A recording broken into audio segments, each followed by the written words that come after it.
Welcome to BBC Podcast presented by Plut Buleleng. Oke, halo sahabat Pluters, kembali lagi kita di program BBC Bincang-Bincang Kreatif. Nah, hari ini kita seru banget nih. Kita berada di salah satu kedai itu di PP nih, namanya Patai Penimbangan. Mungkin teman-teman Pluters nih tahu nih kedainya Pak Kontak ya. Keren banget. Jadi ada tempat ngopinya juga. Wah, ini filosofi kopinya nih keren. Semua ada beberapa foto-foto tentang kopi gitu. Nah, hari ini kita kedatangan nih jauh-jauh dari Jogja, sahabat Pluters. Ini saya todong nih sebenarnya ini sekarang. Jadi kita berkenalan dulu sama tadi sempat diskusi dan wah keren banget. Jadi saya panggil suhunya kopi jadi. Suhunya kopi. Oke, Mas Sofa. Wah, gimana kabarnya? Sorry, Mas Seto. Ya, gimana kabarnya Mas Seto? Alhamdulillah kabar baik, Bli. Keren, keren. Sudah lama di Bali? 2 hari. 2 hari. Baru nih. 2 hari. Langsung saya todong ya. Ya, boleh. Oke, Mas Seto. Jadi ini program kita di Plut. Ya. Karena mungkin saya share sedikit teman-teman Pluters karena sekarang Plut sebagai agregatornya kopi. Ya, kopi Mas Seto. Jadi ini kebetulan banget nih kita ketemu dengan suhunya kopi. Keren banget. Jadi nanti siapa tahu nanti bisa mengedukasi teman-teman kita di kedai. Contohnya saat sekarang kita lagi ngopi nih bareng-bareng nih. Jadi siapa tahu nanti bisa teredukasi gimana proses kopi itu dan gimana caranya membranding kopi biar makin seru nih semua orang ngopi nih Mas Seto. Mengopikan Buleleng ceritanya. Iya. Oke. Jadi karena Mas Seto di Bali, jadi saya panggil Bli Seto ya. Ya. Nggak apa-apa. Nggak apa-apa. Keren. Jadi sudah berubah dari Mas dan Beli sekarang. Bli. Jangan beli kopi ya. Oke, Mas Seto mungkin bisa kenalan nih dulu sama teman-teman kita di sahabat UMKM Buleleng. Silakan bisa diperkenalkan. Perkenalkan, nama saya Seto. Saya bergerak di industri kopi dan untuk saat ini saya fokusnya di hulu kopi kayak gitu. Jadi dari hulu roastery sama nanti dihilir di dunia baristanya kayak gitu. Untuk saat ini kenapa saya di Buleleng, saya baru mengedukasi beberapa petani kopi kaitannya untuk konsistensi rasa dan hasil dari kopi Buleleng tersebut. Gitu sih. Garis besarnya di situ untuk saat ini. Kenapa saya di Buleleng? Wah, pas banget nih Bli Seto. Jadi kita membahasakan dengan agregator kopi pemasaran yang ada di Plut. Jadi kita gimana skema sekarang di Plut untuk membuat pasar kopi. Nah, ini pas banget nih Mas Seto juga berbicara ke hulu karena kita tuh di pemasaran tidak lepas dari hulu. Kan? Hulunya harus kuat gitu kan ya. Mungkin sharing santai lah Bli Seto ya. Kita mungkin dari pengalamannya Bli Seto yang sudah melihat beberapa titik kebun kopi di Buleleng khususnya. Jadi mungkin bisa di-share nih. Kira-kira apa sih kelemahan ataupun nanti potensi yang ada di Buleleng ini dari Mas Seto setelah keliling itu? Apa tuh kira-kira? Iya, kalau dilihat dari potensi sebenarnya Buleleng itu besar potensinya, besar banget. Cuma terkendalanya emang dari sisi petani, Bli. Petaninya belum bisa, yang katakanlah kita di nasional itu kan punya standar harus petik merah minimal. Petik merah. Iya, minimal petik merah lah. Kenapa harus petik merah? Karena itu nanti yang akan kita ciptakan di hilirnya. Ketika itu petiknya asal, kita nggak bakalan dapat rasa yang benar-benar konsisten karena nih. matangnya ya. Iya, matangnya di pohon kan beda itu, gitu. Katakanlah kebanyakan kan petani itu kan ya udah ada yang matang baru 1-2 buah, ambil aja semua kayak gitu. Padahal itu nggak bagus gitu loh. Dari sisi harga pun juga akan berbeda di situ. Berbeda ya? Iya, berbeda banget ya gitu. Makanya saya di sini itu sebenarnya untuk ngasih edukasi petani bahwasanya petik merah itu lebih menjanjikan daripada yang petik asalan kayak gitu. Pertama itu, keduanya adalah ketika mempunyai produk kualitas yang bagus, kamu bakalan cepet banget diterima oleh nasional. Iya, benar. Iya, ketika katakanlah nama Buleleng nih, kita bisa up ke nasional. Nah, mereka kan yang dicari kan pasti kualitas nih. Nah, kualitas sudah dapat, pasti ya habis itu kuotanya seperti apa sih, kuantitinya seperti apa, Benar. seberapa besar Buleleng itu bisa ngasih ke nasional kayak gitu. Nah, kalau dari kualitas saja belum bisa kita benahi, kita mau gimana? Oh iya sih, kadang-kadang kan kita main di hilir juga untuk pemasaran, ketika kopi kita tuh tidak maksimal dari hulu kan juga percuma kan. Ya itu udah kendala kita. Saya sharing juga sih Mas sama teman-teman kedai gitu. Jadi mungkin ada beberapa poin teman-teman yang ngambil kopinya itu di luar Buleleng, padahal Buleleng sudah lumayan besar kan. Nah itu kenapa sih petani itu dia tuh nggak mau petik merah gitu? Apa karena biar cepat dapat cuan gitu apa gimana? Kebanyakannya saya temui adalah mereka memanfaatkan harga kopi yang baru naik. Benar. Makanya dia ambilnya asalan aja, yang penting cepat dapat uang nih. Kayak gitu. Tapi dia tidak memikirkan untuk kualitasnya seperti apa. Itu PR pertama. Terus keduanya kurangnya sisi edukasi pengawasan. Nah kayak gitu, dan ilmu mereka rata-rata ilmu turun menurun. Jadi bukan dari, katakanlah kalau di beberapa kota yang pernah saya temui itu dari dinas itu ada pengawasan. Ya ada dinas pertanian dinas pertanian, edukasi untuk tanaman kopi itu seperti apa, pengolahannya dan lain sebagainya gitu. Berarti kan kalau dari situ aja masih salah, kita gimana mau ngenalin ke luar nih? Dari internalnya aja kita belum bisa memecahkan masalah ini gitu kan. Nah itu kan tergantung kesadarannya dari si petani. Nah petani kalau emang dia mau berbenah, biasanya itu dia akan cari informasi lah, atau dari pihak-pihak yang emang ngerti kopi, ya udah edukasi ke mereka untuk memperbaiki kualitas itu. Ya sih, itu sih Bli. Bener. Nah kita kan bicara di hulu dulu nih, kita ulik-ulik dulu di hulu ya. Karena seru juga nih, saya baru tahu juga karena kopi itu harus petik merah gitu ya, petik merah. Kendalanya itu karena mungkin ya satu, harga itu kan fluktuatif ya, kadang-kadang bisa naik, kadang-kadang bisa turun tiba-tiba kan gitu ya. Jadi kita petani itu mungkin kan oke lah, karena mungkin dari segi ekonomi dan lain hal. Nah, apakah misalnya ada solusi nih selain petik merah gitu misalnya, ataupun ada trik-trik, karena kan dia harus bertumbuh nih setiap harinya atau apa ya, mungkin itu yang terjadi ketika baru matang dikit dia ambil karena biar untuk memenuhi kebutuhannya dia gitu. Apakah ada misalnya gini Mas Bli Seto, jadi ketika dia udah siapkan petik merah dan dia akan menunggu beberapa jeda waktu lagi nih.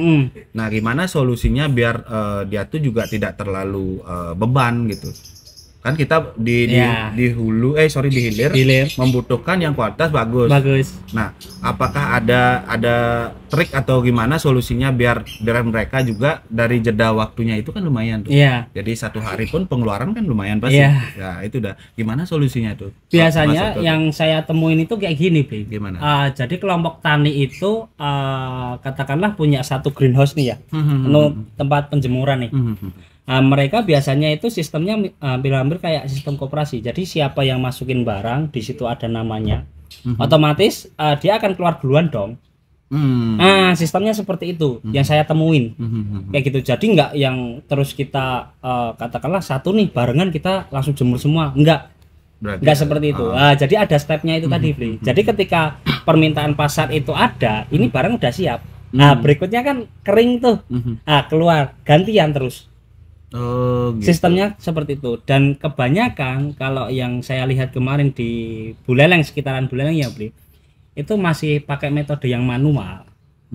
Jadi masih penjemuran langsung ke sinar matahari dan lain sebagainya. Sebenarnya gimana? Harusnya kan udah pakai greenhouse. Harus greenhouse. Iya, itu yang mengontrol itu nanti. Jadi petani itu nggak yang tiap hari harus pagi kita udahlah kita jemur, nanti sore kita angkat. Setiap hari kan seperti itu. Itu kan juga memakan waktu juga kan. Benar. Kalau kita greenhouse udah selesai Bli. Tunggu aja. Berarti iya sih, benar sih. Tapi kan kendala di petani itu untuk ngebuild greenhouse itu kan nggak murah ya. Nggak murah ya. Nah, setelah beli seto nih keliling-keliling Buleleng nih, Ya. Di mana ada greenhouse nggak di Buleleng? Sementara ini saya belum menemukan sih. Nggak ada ya? Belum ada sih. Dengan luas kabupaten yang Iya. lumayan ya? Nggak ada ya? Nggak ada, rata-rata dijemur di itu beli di depan itu. Iya, karena Rata-rata kayak gitu. karena lahan mereka kan masih luas, Iya. gitu. Belum teredukasi di situ. Mungkin karena kurangnya edukasi tentang greenhouse di situ, jadi mereka pemahamannya masih, ya itu tadi yang tak bilang, dia masih pakai tekniknya turun temurun. Oh iya. Nah itu ya. Balik lagi ke turun temurun. Iya. Karena saya sudah melakukan ini dari dulu ya, Dari dulu? seperti ini. Iya. Ada import baru, yakin untuk lebih bagus kan seperti itu Iya. jadinya ya. Untuk edukasi ke sana susah ya. Susah banget kayak gitu. Wah, keren. Tapi kalau bisa dibilang seperti itu tuh sebenarnya bisa bisa. Cuma kita harus meyakinkan dulu nih. Kita harus memberi hasil ke mereka bahwasanya kopi yang dijemur pakai greenhouse hasilnya emang lebih bagus. Kalau ibaratnya kita cuma katakanlah kasih edukasi juga percuma jatuhnya seperti itu. Iya. Kalau mereka tahu realnya ternyata lebih bagus, mereka akan lebih effort untuk membuat greenhouse walaupun masih kecil. Iya sih. Ya. Nah gitu. Jadi kan ada berkala dia volume sekian, Ya. itu udah kering, tarik lagi, Ya. kering, udah tarik lagi. Oke. Jadi di hulu kendalanya seperti itu ya. Ya, Teredukasi seperti itu. mungkin belum ya Belum. dari teman-teman petani kita ya. Ya. Dari pupuk dan lain-lain tuh aman nggak kira? Kalau pupuk menurutku aman sih, sebenarnya ya ada beberapa di pertanian katakanlah Jawa Barat nih, Bi. Kemarin yang saya temuin ada satu kebun itu malah sama sekali loh, Bi. Nggak pakai pupuk sama sekali, dia cuma memanfaatkan dari humusnya, humus si rumput itu, ketebalannya seberapa. Iya. Nah, dan itu rasa kopinya jauh banget sih sama yang dipupuk. Jauh lebih bagus. Ya, Wah, lebih enak, Kos juga lebih murah. murah. Iya, karena dia cuma mangkasin rumput itu, tapi emang ada standarnya. Tingginya seberapa. Lah humusnya itu tadi yang mereka manfaatkan. Itu belum nyampe ke sini. Iya. Tapi itu yang sudah beli seto lakukan di sini ya. Iya. Untuk edukasi ya. Untuk edukasi. Iya sih, kadang-kadang kan kendala kita satu di petani pupuk. Ya, pupuk. Kalau saya nih belum terlalu paham dengan kopi, masih Iya. beli seto, jadi mungkin bisa di-sharingkan. Jadi kalau kopi itu perlu ada perawatan semprot nggak kayak tanaman lain gitu? Seharusnya enggak juga sih. Kopi itu tumbuh langsung. Tumbuh aja kayak gitu. Cuma kita main pemangkasan. Oh, Nah, ada pemangkasan berkala itu harus. Oh iya. Pertama itu, terus keduanya adalah ketika habis panen, panen itu biasanya pemupukan itu cuma awal sama nanti ketika hujan udah mulai turun sekali. Biasanya yang tak temuin di situ 2 kali itu jeda waktunya sekitar 2 sampai 3 bulan lah. Jadi sekali dulu 2 sampai 3 bulan baru mulai hujan nih. Nah, kasih lagi 1. Oh, berarti tetap ada pupuk, Ya. tapi tidak konsisten terus menerus. Ya, tidak terus menerus. Tapi ada jangka waktu yang Ya. benar-benar. Nah, ketika itu sudah terjadi tinggal pemangkasan, Bri. Ya sih, benar. Ya, pemangkasan kayak gitu. Pemangkasannya. Pemangkasannya. Beli seto kan udah keliling nih di Buleleng ya. Kita balik lagi nih nanya-nanya nih. Nah, mungkin beli seto yang duluan keliling ketimbang kita nih, kita malu nih teman-teman. Jadi mungkin kita bisa ambil kulit-kulit nih dari perjalanan beliau di Kabupaten Buleleng.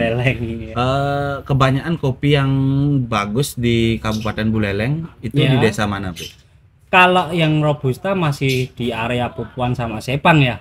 Itu Pupuan ya sama Sepang. Ya, itu yang masih ya robustanya oke lah. Robusta di sana ya. ya. Kalau yang arabica itu sebenarnya kemarin tuh sempat riset di tahun kemarin sih tepatnya. Oh, tahun kemarin. Iya, Sempet di sini. Gunung Sahyang ya. Gunung Sangyang. Ya, Sangyang itu kemarin aku sempat develop tahun kemarin. Emang barangnya tak bikin limited, tak bawa ke Jogja itu kan. Nah, itu sebenarnya potensinya bagus di sana. Iya. Cuma kemarin tuh kendalanya itu karena si lahan itu nggak ada kepemilikan, Bri. Milik siapa ya? Iya, nggak tahu. Oh, tapi ditanamin. Ya, ada mungkin kopinya. kayak hutan desa gitu. Iya, makanya kemarin tuh sebenarnya sampai sempat tak bawa ke Buleleng lagi itu sekitar 2 kilo, tak suruh nyicip orang-orang sini kan. Mereka heran kenapa Buleleng punya kopi enak ini nggak ekspor ya. Mereka nggak tahu itu kebun di mana, nggak tahu. Ternyata cuma saya, padahal saya bukan orang Buleleng. Oh. Kan lucu tuh. Iya itu dapat Iya, kan? pas jalan ketemu kopi Mas Seto Iya, ambil. iya. Itu Iya pun sih. aku cuma dapat proses itu kurang lebih 4 kilo kok beli itu beli. Iya. Enggak banyak gitu. Nggak banyak karena Nggak kan banyak. ambil sendiri kan. Iya. Nggak tahu nih siapa pemiliknya. Pemiliknya nggak tahu gitu kan. Habis itu tak proses di Sepang, Heeh. selesai itu langsung kirim ke Jogja itu tak tes. Wah, potensial banget. Nah, terus tak cari nama gunungnya itu. Ternyata emang belum ada. Belum ada. Itu Iya. tumbuh liar berarti. Tumbuh liar. Berarti poinnya kopi itu sebenarnya kalau di perawatan terlalu intens juga nggak baik juga Nggak baik kan. juga. Nggak baik juga kan. Berarti harus biarin dia ada jeda beberapa hari Iya. atau apa berapa bulan untuk dia tumbuh atau Tumbuh apa ya. ya. Betul Iya, sih. iya. Wah keren nih. Mungkin siapa tahu nih Iya. teman-teman petani kita kan share terus ya Iya. melalui video kayak gini dah podcast. Jadi siapa tahu teman-teman petani nonton gitu kan. Kendalanya apa sih gitu? Oh ternyata kendalanya mereka tuh tidak petik merah. Petik merah Ah, itu. Oke. Oke, jadi kita sekarang kembali ataupun lanjut ke hilir. Oke. Nah, hilir nih seru nih Iya. permainan di hilir karena kenapa? Ada nih salah satu teman saya, mungkin kita tadi sempat beberapa diskusi ya ini sebelum tag video ini kita ada beberapa diskusi kan. Nah itu di Lumajang tuh. Iya. Itu teman saya 1 tahun berapa bulan gitu dia stay di sana. Iya. Dari nggak senang ngopi, jadi gemar ngopi. Nah gitu. Jadi ada apa nih dengan Lumajang ini? Iya. Nah dia ngasih sharing ke saya cerita di Lumajang itu banyak kopi, kedai-kedai banyak. Nah harapannya mungkin bakal kayak gitu nanti di Buleleng. Oke. Karena kenapa? Kita tidak mau ke satu kedai dengan satu kedai yang lain itu apa namanya istilahnya tuh rebutan pasar. Iya. Tapi gimana caranya mereka itu bisa kolaborasi gitu Mas itu. Nah Iya. mungkin saya mau tanya nih ke Bliseto nih kalau di hilir tadi kan di hulu udah Iya, nih, iya. kendalanya petik merah. Petik merah. Nah sekarang kalau kita di hilir itu langkah apa sih kalau Mas Bliseto di Jogja tuh apa yang dilakukan itu bisa di share nggak di sini? Kalau saya pribadi kebetulan kan Buleleng kan juga penghasil kopi nih. Ya. Iya kan? Hasil kopi. Nah, itu sebenarnya sebagai senjata kita sih, Bli.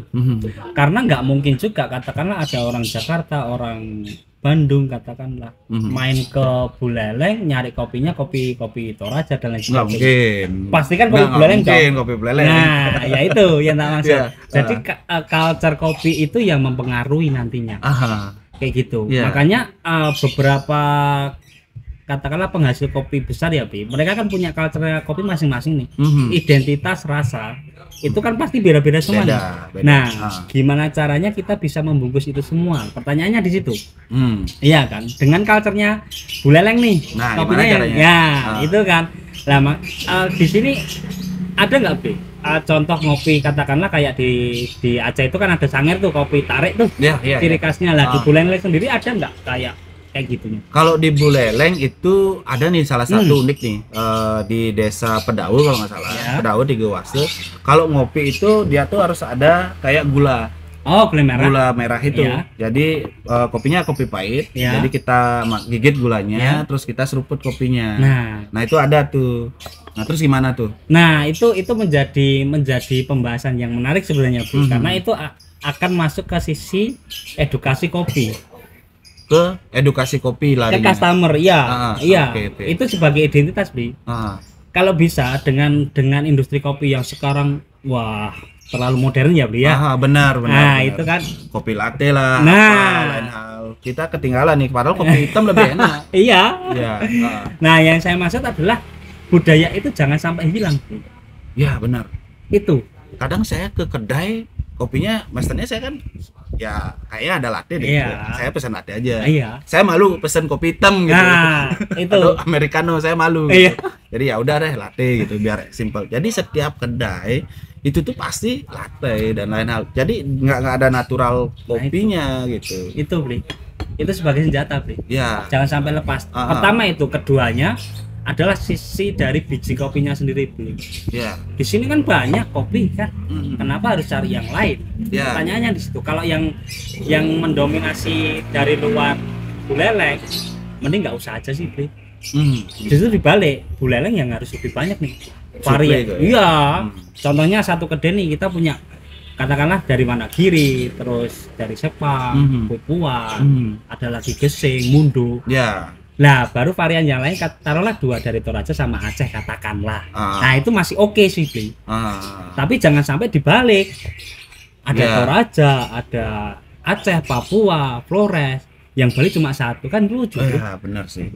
Itu kita di baratnya, sorry nih, sahabat Puter, jadi di kandang kita menggunakan produk luar gitu ya.